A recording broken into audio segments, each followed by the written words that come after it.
So welcome back to Favorite Friday. For this case, we are going back to Oklahoma. This case, our killer is pretty apparently well known in the Oklahoma, I guess, like area. I had not heard this case before. You already know I'm covering it today, so I've already done the research, found what is publicly available. If anybody knows any information that is not publicly available, you knew the victim or the killer themselves, definitely let me know. I'm gonna come rambling and let's go get started. So we're obviously going to start with Brenda. Brenda basically was born on December 16th, 1962. When she was a senior in high school, she would meet college freshman Robert Andrew, and he was born September 19th, 1962. So she apparently actually met him through his brother Tom, and apparently I guess she was attracted to Robert from the beginning because every single time she saw Tom, she would ask, "Hey, where's your brother Robert?" So then apparently I guess Robert eventually found out and he was also interested. So it said that they started dating in 1982, and within I guess like 2 years of dating, they were already married in June of 1984. So Brenda, while they were married, was actually apparently said to have had several affairs.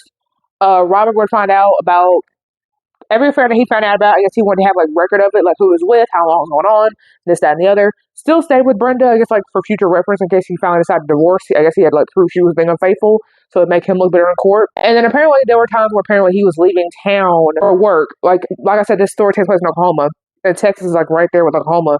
So he would have to go to Texas for work, and then Brenda was supposed to go to Texas with him eventually. So in 1990, they have a daughter by the name of Tricity, and then in 1994, they have a son named Parker. So then eventually, I guess Brenda was tired of staying in Texas because she would come back to Oklahoma claiming she was going to be a stay-at-home mom. However, apparently she would hire a nanny to basically watch the kids at night while she goes out claiming to go to the grocery store, but she would go out leaving in like party clothes. And then apparently there was even a business dinner for Robert where she showed up in said party clothes and his coworkers let him know. So in 1997, apparently the pastor of their church had resigned and Robert was apparently asked to like be the new pastor. So Robert's now a pastor. There was a deacon that Brenda had met by the name of James. James was apparently born in November 10th, 1952. He was served in Vietnam. Apparently, he had met his wife while serving in Vietnam. They got married in 1992. And apparently, so James and Brenda, they're spending time with each other. And they wound up getting so close, in fact, that both of them are asked to step down from their positions on accusations of adultery. Oh, it was also said that James is actually like a life insurance salesman. So then apparently Brenda and James, they go on a vacation with Tricity and Parker, which is Robert's kids, and they're all taking pictures together. And if you didn't know that James and Brenda were not married, you would have thought that he was the father of the family, considering how close all of them were. And then at one point, James had apparently sold Robert a $800,000 life insurance policy. So on the fateful day of October 26, 2001, apparently Robert would apparently be trying to go on the way to work. And so apparently Robert is on his way to work. And I guess like he was trying to use his brake for something, didn't specify what. And then the brakes weren't working, so apparently he called police. The police came by and they saw that the brakes were cut. So then right after this, after he realized the brakes were cut, he apparently gets a call saying that Brenda was apparently in the hospital. So then apparently he somehow gets a ride to the hospital. Obviously not with the car, he just found out the brakes are cut. And he goes to the hospital that it said that she was at, and nobody under Brenda's name is there. So what's believed to have happened is that he was supposed to get a call saying that, hey, your wife is at the hospital, she was in a wreck, and him understandably is going to speed to said hospital, because that's your wife. He's going to try to like go for the brakes, because that's when you like really need them. Of course, the brakes being cut, they're not going to work, and then he's going to die in a wreck, and then I'm going to get the life insurance policy.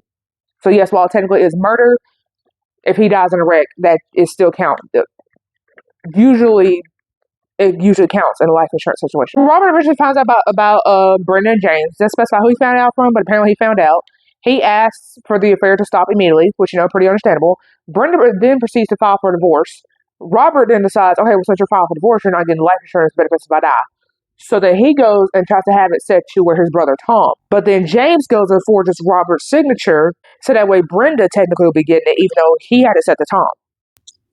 So in mid-November, James apparently bought a gun. We don't have an exact date, but I'll say it's a gun because it's very important to the story, although I wouldn't mention it. On November 20th, 2001, obviously, Brenda and Robert, they're now legally separated, but of course they have kids. So obviously, you're still going to spend time with both parents. So James apparently was coming over to pick up both his kids. She asked, can you help me out with this furnace?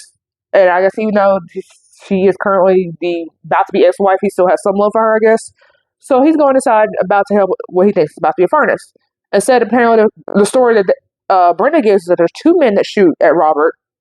However, I also get shot because Brenda apparently also got shot. And then, of course, Brenda calls police. But by the time they get there, Robert's already dead.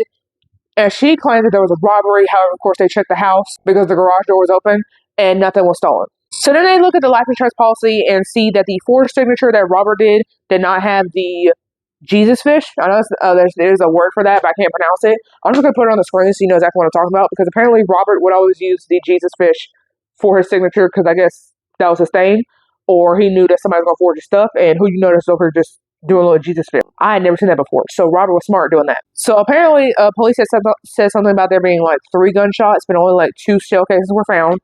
And then they also saw on Brenda, because like I said, Brenda had gotten shot. They saw that she had gotten shot at close range.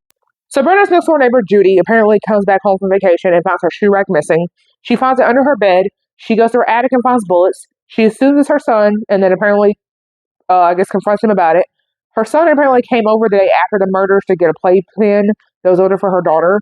And her son apparently also had a shotgun, but it was a 12 gauge and not a 16 gauge, like the gun that was used in the murder. So on November 16th, because I guess they moved pretty fast with this, Brenda and the kids actually missed Robert's funeral. Some of Brenda's family members apparently had actually believed at one point that she was innocent and that she had actually been abducted by James, but they actually were all heading down to Mexico. And they only found out they were in Mexico because they tracked the James records, his credit card records, and saw there was a transaction made in Mexico. So they get a search warrant for James's house, and they find a name change document, a book of weapons, like different weapons, and bullets. And then apparently, like, a $15,000 reward will be released for whoever can help bring these 2 in. I don't know if that's 15 grand each or just for both, but yeah, 15 grand reward was raised. And so it was actually, okay, so remember how earlier I said that Robert had got that weird call saying that Brenda was in the hospital? She wasn't. So James's daughter apparently actually came forward and said, hey, actually, I was the one who called him and said, you know, your wife's in the hospital. And that my dad asked to borrow my car, and when I got it back, there were bullets inside of it. Didn't say whether the bullets had been used or not, but there were bullets inside of it, which that should have been a red flag immediately. And then apparently on February 29th, 2002, the couple are apparently caught trying to come back into the United States. And so it is believed, but not confirmed, that Brenda apparently was actually going to try to have James killed, so that way, there's less people that are able to pin me down for this murder, the better. Both were apparently sentenced to death. James, as most death inmates do, tried to appeal, basically saying, I didn't have a fair trial, and that some man named Tyrone had confessed to the murder, but that letter had never made it to the court. And so then apparently his sentence gets changed to life. And so in 2023, apparently Brenda tried to appeal to get off death row again, but the last thing I read showed that she had failed. James was scheduled to be executed on July 11th, 2024. So regarding James, I know I just said that he was put on death, but then changed to life. Apparently, the last article I read on James apparently said that his execution date was actually pushed back. So there's a good chance this man's possibly on death row again, apparently. He may actually want to get executed, just like Brenda. So we'll see how that goes. Like I said, if anybody involved in the case, definitely know. If you know how the kids are, definitely know, because one of the videos that I watched on this case said that the daughter had apparently gotten a PhD in math. So I was sure she's doing pretty good from that. And then what the son is, we don't even know. If anybody could update me on that, that'd be great. And like I said, I cover females 3 times a week. Just got more females. I'll see you guys next one. Bye. So if I play dead, will you regret everything that you did, that you said? I don't think you understand what you're doing, and my heart's black and blue from the bruising. I feel like when I'm with you I'm losing. I feel like you think that this amusing, sitting there gas